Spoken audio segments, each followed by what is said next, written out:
Donc étape 4. Donc la gestion des raccourcis, les touches de raccourcis pour les différentes fonctions de la bibliothèque et trier ces photos rapidement. Donc là, nos photos sont bien dans la bibliothèque. On a nos mots-clés en haut. Le bandeau de droite, on peut ajouter ou créer des mots-clés. Voilà, par exemple, si je veux ajouter le mot-clé sur mon petit oiseau, je clique dessus. Donc là, il est déjà ajouté. On voit bien qu'il est coché, que j'ai qu'une photo qui a ce mot-clé, par exemple. Voilà, le bandeau du haut pour faire la recherche. Pour faire la recherche ou afficher que les photos qui correspondent, ou tout. On le fait apparaître ou disparaître avec la touche $, en haut à gauche de la touche entrée. Voilà, ce qui permet de libérer l'espace par exemple. Le bandeau du bas qui permet de voir le mode grille, de voir la photo en plein écran ou de comparer une photo. Voilà. Donc si je retourne sur la mode grille, si je sélectionne par exemple le chat et avec la touche CTRL je reste appuyé, je prends l'oiseau. Si je vais sur XY, voilà, j'ai les deux photos côte à côte. Si je clique au milieu du chat, par exemple, avec la loupe, on voit que la souris est en forme de loupe. Il va me zoomer la photo. Et après, avec la main, je peux les faire glisser et comparer deux photos côte à côte. Là, c'est un peu exigu dans mon écran.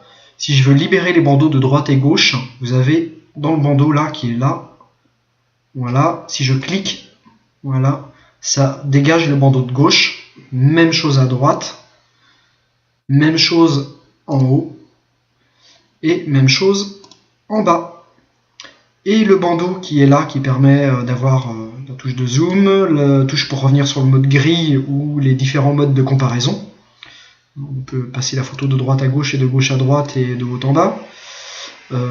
Il suffit de cliquer dessus pour faire passer les photos. Voilà. Le bandeau, on peut le faire disparaître en appuyant sur la lettre T.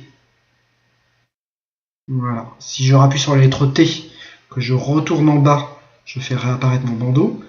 À droite, je fais réapparaître. En haut, même chose. À gauche, même chose. Voilà. Si je clique, je dézoome. Je peux revenir sur le mode grille et sélectionner qu'une photo, par exemple. Tout simplement.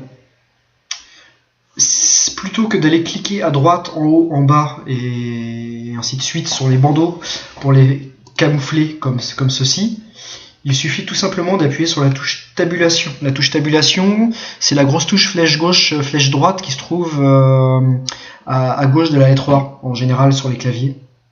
Et quand on appuie sur la touche tabulation, ça libère automatiquement le bandeau de droite et de gauche. Voilà. Le T pour le bandeau du bas. Le bandeau du haut, il n'y a pas de touche du moins à ma connaissance, donc il suffit d'aller appuyer avec la souris. Et pour celui du bas, pareil, avec la souris. Si on veut libérer tout l'espace d'un seul coup, il faut faire Shift, la touche Shift, donc c'est la touche qui sert à faire une lettre majuscule quand vous tapez du texte. C'est la grosse flèche, c'est la touche avec la grosse flèche qui sert à faire une lettre majuscule par exemple. Donc on reste appuyé sur la touche Shift et une fois sur la touche tabulation et ça libère l'espace. Le bandeau de recherche, c'est la touche $ qui est à gauche du clavier, de la touche entrée. Voilà, et on enlève le bandeau de recherche. Et le bandeau du bas, c'est la lettre T. Voilà, lettre T, lettre $, Shift Tab pour faire réapparaître tous les bandeaux. Maintenant, je veux trier toute ma série de photos.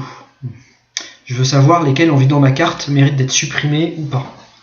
Eh bien, je me mets dans le petit bandeau du bas sur la première photo, je double-clique dessus pour qu'elle s'affiche en grand. Et si j'appuie sur les flèches droite-gauche de mon clavier, on voit bien que je passe d'une photo à l'autre, juste en appuyant sur la flèche de gauche ou droite. Donc je me mets sur la première photo et je les fais défiler. Et quand une photo me plaît pas, par exemple l'oiseau qui est flou, j'appuie sur la lettre X. Et là, il lui a mis un petit drapeau noir, il l'a marqué comme rejeté. Je continue de défiler, mon petit bonhomme, là le petit ours il me plaît pas, j'appuie sur la touche X. Voilà, il m'a marqué comme rejeté. Et il suffit en fait de faire défiler avec les flèches droite-gauche et d'appuyer sur la lettre X à chaque fois pour marquer la photo comme rejetée. Alors elle est rejetée du catalogue, mais elle apparaît toujours dedans, elle est juste grisée. L'intérêt, c'est qu'après, dans le bandeau qui est là, où il y a écrit toutes les photos, 5 photos, filtres, vous voyez qu'il y a les petits drapeaux là, donc là il n'y en a aucun de sélectionné, ils sont tous grisés. Là, on peut mettre une note à la photo et on peut mettre un code couleur à la photo. Et là, c'est parce que j'ai mémorisé le réglage à mon nom. Alors, vous pouvez bon, je vous ferai voir après, mais on peut mémoriser le réglage. Moi, ce que je veux, c'est qu'il m'affiche que les photos que j'ai rejetées. Donc celles qui ont un drapeau noir. Donc une fois que je suis sûr que je veux bien rejeter cette photo-là et cette photo-là, que je les ai fait défiler avec les flèches droite-gauche et que j'ai appuyé sur la lettre X pour les marquer comme rejetés, je lui demande de m'afficher avec le premier petit drapeau qui est là, de m'afficher, oui, je clique dessus, voilà, donc là il est devenu blanc le petit drapeau, il est entouré en blanc. Donc là, maintenant, il ne m'affiche que les photos rejetées. Donc il suffit de faire édition, tout sélectionner, voilà, ou faire CTRL A. Hein. Si vous faites CTRL A, et il me sélectionne toutes les photos que j'ai rejetées. Et pour les supprimer, bah, vous faites un clic droit sur une des photos de la série. Voilà, et là vous avez tout un menu qui s'affiche. Vous allez sur supprimer les photos. Et là, il faut faire attention parce qu'il vous propose deux choix. Par défaut, Lightroom, il n'aime pas supprimer, donc il efface. Donc effacer, ça veut dire qu'il efface du catalogue, mais la photo est toujours présente sur le disque dur de l'ordinateur. Donc si vous effacez la photo et que vous ne la supprimez pas, votre ordinateur, vous n'allez plus voir la photo dans Lightroom, vous allez croire qu'elle n'existe plus, sauf qu'en réalité, elle est toujours présente dedans. Et ça peut remplir votre disque dur avec des photos que vous n'utilisez plus. Donc si vous êtes vraiment sûr de les supprimer, bah vous cliquez sur supprimer du disque. Et là, la photo, elle est supprimée du catalogue, supprimée physiquement du disque dur. La photo n'existe plus, elle est supprimée. Voilà. Donc là, comme je lui demande de m'afficher que les photos rejetées et que je les ai supprimées, forcément, je n'ai plus rien dans ma liste. Donc le petit drapeau juste au-dessus de ma souris là, qui est blanc, je reclique dessus pour désélectionner. Voilà, comme ça là, je n'ai pas de filtre activé. Donc là, il m'affiche toutes les photos de la série. Tout simplement. Si ce petit bandeau n'apparaît pas, il suffit d'aller là et puis de sélectionner pas de filtre, colonne de localisation, colonne par défaut par exemple. Voilà, et là il vous raffiche ce petit bandeau. Ça arrive parfois qu'il disparaisse. Donc pour le rafficher, il suffit juste de sélectionner si vous n'avez pas toutes les fonctions là qui apparaissent avec le filtre. Il suffit d'en cocher un au pif ou de sélectionner par exemple filtre désactivé. Voilà, comme ça là il a désactivé les filtres. Là, ils sont désactivés, il m'affiche bien toutes mes photos.